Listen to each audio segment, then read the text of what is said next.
Machiegni kendo riwruok mar jopuonje ma sekondar kod primar okwayo jopuonj mondo mi otim kungo mag omenda mabiro konyogi e kinde ma gisedhi rutaya.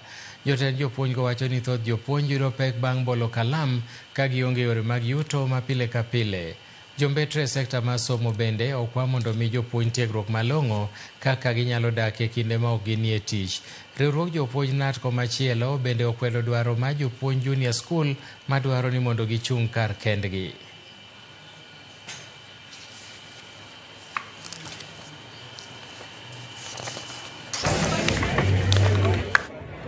It is indeed very pragmatic for teachers to invest in SACCOs and also think of the future, because teachers nurture children who have been poor in saving culture, and therefore when they start saving, by osmosis they will be teaching children the saving culture, which is critical for the future economic growth of this country. Saving is very cardinal for us to grow as a country. Maneno ya wale waja wa miujiza tumezungumza, kweli si kweli? Tumewapatia mambo mangapi? Tumewapatia mambo mangapi?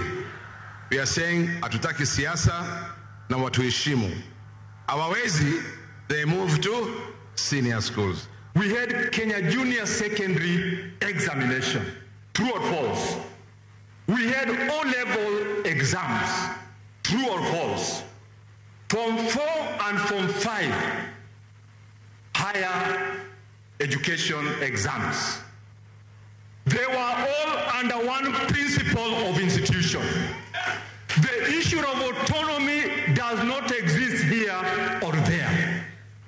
If we are true to what we mean to be, anybody shouting around of autonomy, autonomy, autonomy, this is totally misplaced.